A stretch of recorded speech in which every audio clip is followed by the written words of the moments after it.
WhatsApp programmers, welcome to quantum programmers. और आज की वीडियो कोई ट्यूटोरियल बेस्ड नहीं है, बल्कि एक बहुत अमेजिंग न्यूज़ है जो रिसेंटली आई है। थंबनेल देख के आप समझ गए होंगे, सो लेट्स बिगिन।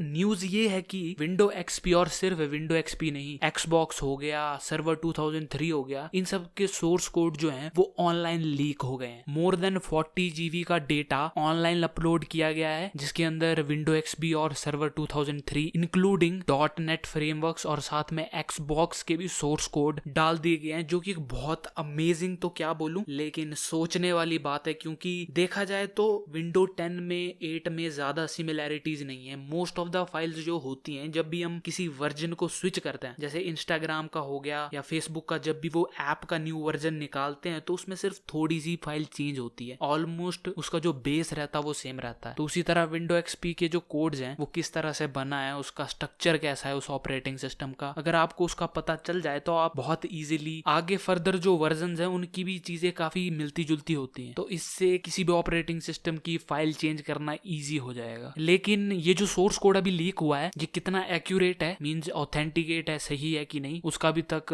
पता नहीं लग पाया है। लेकिन जिन ने भी इसे यूज करा है, जितने भी एक्सपर्ट्स हैं, उन्होंने कहा है कि ये सोर्स कोड वैलिड है, मींस ऑलमोस्ट सही है। माइक्रोसॉफ्ट ने भी इसे अभी तक ऑथेंटिकेट नहीं बोला है कि हाँ ये वाकई लीक हुआ है, और ये सोर्स कोड पहले से ही बहुत सारे अनोनिमस ग्रुप्स जो हैकर के होते हैं उस पे पहले से ही प्रेजेंट था, लेकिन उसे पब्लिक अभी किया गया है। और जितने भी विंडोज एक्सपर्ट हैं जो नॉर्मली इस पे काम कर चुके हैं और इसके डेवलपर रह चुके हैं, उन्होंने भी इस सोर्स कोड को सही बताया, मींस वाकई ही उनकी फाइल लीक हो चुकी है। वैसे तो माइक्रोसॉफ्ट ने 2007 विंडोज उसकी भी सर्विस बंद कर दी है, और उससे पीछे जो जितने भी ऑपरेटिंग सिस्टम है, सो फिर भी ये प्रॉब्लम क्रिएट कर सकता है, क्योंकि अभी भी बहुत जगह लोग विंडोज एक्सपी यूज कर रहे हैं। अगर आपको मैं सोर्स कोड का मतलब समझाऊं, सोर्स कोड कुछ नहीं बल्कि जो भी चीज हम कंस्ट्रक्ट करते हैं प्रोग्रामिंग वर्ल्ड, हम उसे सोर्स कोड कहते हैं। अगर आप कोई भी ऐप बना रहे हो फ्रॉम स्क्रैच टू एंड, उसका जितना भी कोड आपने लिखा उसे हम कहते हैं सोर्स कोड। मींस अगर वो चीज आपके पास हो, या फिर किसी भी एप्लीकेशन का सोर्स कोड हो और आपको उस एप्लीकेशन को कोड करना आता है, तो आप उसके अंदर अपनी खुद की चेंजेस कर सकते हो। अगर आपको मैं एक सिंपल सा एग्जांपल दूं, लिनक्स जो है वो ओपन सोर्स ऑपरेटिंग सिस्टम है, मींस उसके अंदर आप अपनी खुद की चीजें ऐड कर सकते हो अगर आपको अच्छी कोडिंग आती है, या फिर आपको पता है कि एक ऑपरेटिंग सिस्टम को कैसे कोड करते हैं। लेकिन विंडोज को हम खुद कोड नहीं कर सकते, उसके अंदर हम खुद के एप्लीकेशन डाल नहीं सकते कोड करके, और उसके लिए हमें पे करना पड़ता है। लिनक्स के लिए भी पे करना पड़ता है, लेकिन स्टिल अगर आप एक बेसिक यूज के लिए यूज कर रहे हो लिनक्स को, तो फिर आपको उसको पे करने की जरूरत नहीं है। सो ये एक बहुत बड़ा मेजर इशू हो सकता है अगर वाकई में सोर्स कोड लीक हो गए हैं, क्योंकि उसके अंदर फिर जो भी प्रोग्रामर होगा या फिर जिसको अच्छी समझ होगी कोडिंग की, वो इजीली उसके अंदर कोड चेंज करके उसके अंदर कोई मैलवेयर डाल सकता है। सो आज की वीडियो में सिर्फ इतना ही। आने वाले टाइम में आपके लिए और ऐसी अमेजिंग न्यूज अगर मुझे मिलेगी तो मैं जरूर लेके आऊंगा। तब तक के लिए लाइक करें इस वीडियो को, शेयर करें अपने व्यूज, और इंस्टाग्राम पे जाके जरूर फॉलो करना, क्योंकि बहुत अमेजिंग पोस्ट करते रहते हैं हम रोज। तब तक के लिए थैंक्स फॉर वॉचिंग।